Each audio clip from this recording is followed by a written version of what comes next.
Hello, I'm Rafael Lang. I'm the head coach with Real Jiu-Jitsu Lifestyle. So I'm here to teach you some self-defense techniques. We're going to start with a quick introduction.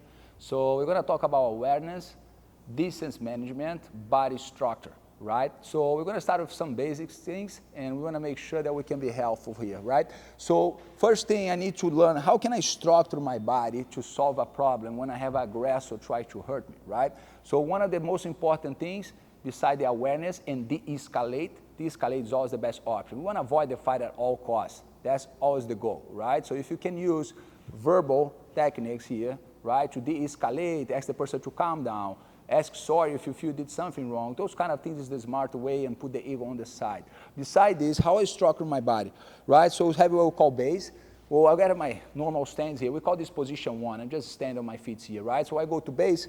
That's what I want. I want to bend my knees, toes out a little bit. I want to feel like my heels is on the line of my shoulders here, right? So it's almost like you have a volleyball player waiting for the ball here, right? It's almost the same position, back straight and chin up, and my arms are up, okay?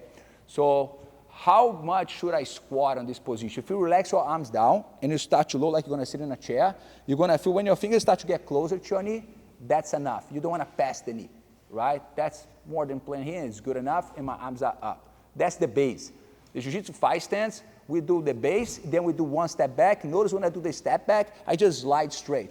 I'm not bringing one leg behind the other. This put me off balance. So just a straight here, boom, and I bend my knees, and I feel like I centralize my weight, right? I don't want to be heavy on the front or on the back leg. I want to be in the center, okay?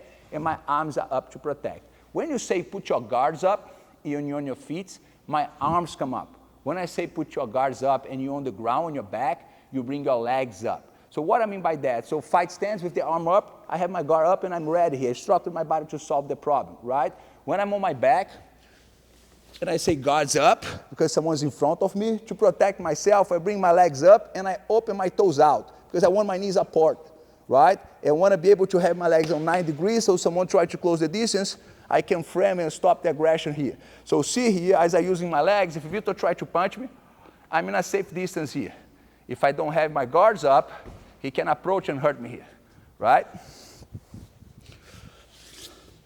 So we have the distance management here. We have point A, B, C. A and C, we call green zone. B, red zone. Safe, not safe, and safe again. Why the C is a safe zone for me? Because if Victor try to punch me or kick from that distance, it's not going to hurt me.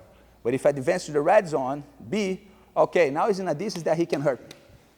But if he goes to A again, I am so close to him that when I'm clinching, if he try to punch or kick, this is not really going to hurt me.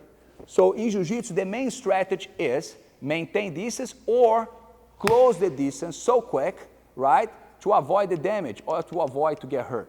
So the strategy behind Jiu-Jitsu is close the distance, control the aggressor, take him down, control him on the ground looking for pin positions. The main pin positions, side control, mount, and back control. We're going to talk about this in the future, okay? So in this case, first we're going to study the possibility that the aggressor approach, and he pushed me so quick that I wasn't ready, and I off balance on my back. Most important thing is make sure I don't hit my head on the ground when I fall. The way the fight will be over. So if I keep my chin on my chest the whole time, I will avoid the head to bounce on the ground.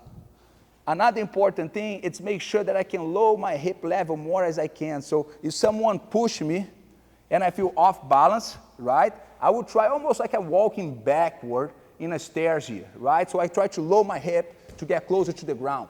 Chin on my chest, I curve my back, and I bring my legs up like this. The reason that I bring my legs up, if the aggressor keep coming, again, I'm able to frame him, right? I can push him away, sit on my side, and go back on my feet. You see the way I did it here to get up, we call tackle stand-up.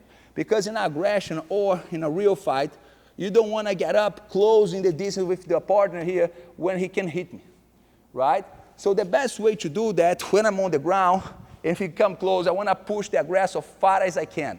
Next step, I rock my legs and I turn so I can sit sideways. When I sit sideways, notice that I have my elbow connect on my knee, my arms are up to have some protection here. My other arm, I turn my fingers towards my backside, and I place on the side of my hip. So now I have a structure here to move on the ground if I need. Also, I can use the bottom leg if I need to strike him to keep some distance. My best way to get up here using my foot and my hands to take my hip off the ground and see how I can swing my hip on this part. I want to relax this leg. When I pull my hips back, my goal is to step behind my hand. So I go straight to fight stance. 1, 2. See how I pull my leg? And I'm back in a very strong position to protect myself. Okay, so one more time. The aggressor in position C, so A, B, C, green zone. As you feel someone going to the red zone, I want to maintain distance. So my goal here should be to do one step back on fight stance and pull my arms up. But we don't want to close the hands and invite someone to a fight. Here is still a chance for me to de-escalate. So what I want to do, what we call is the prey position, right? So if I feel the aggressor too close, I say, hey, are we good? Can we stop here? I think you're drunk, or I think you drink too much. Let's just stop here. Because here, I'm de-escalating. I'm not inviting anybody for a fight, but also I'm aware. If Victor tries to throw a punch, I can close the distance, right? Or maybe I can use my skills to convince him that's not a good idea, right? And Victor just move away from me. But if you freeze like this, it's on. So again, if Victor closes the distance, hey, are we good? But look how I already have my body structure here to solve the problem. I'm ready. I don't want to use this, but if I need, it's here, right?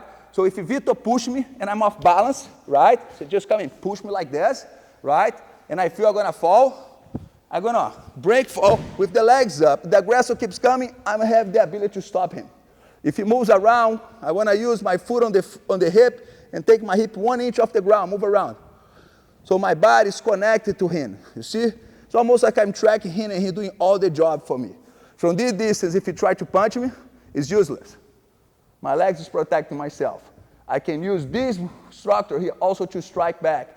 If I keep my feet on the hip, I use the foot to elevate my hip. I take one off the hip, and then I strike with my ankles here, right? That's one option. Second option is to strike the knees, to make them move away from me. Third option, I want to get up on my feet, so I push him far as I can. I rock my legs sideways position. We call this the techno stand-up, right? What we're going to do now. And this is the butterfly sit-up. So look, 1, 2, 3, and I'm back on my feet to deal with the problem.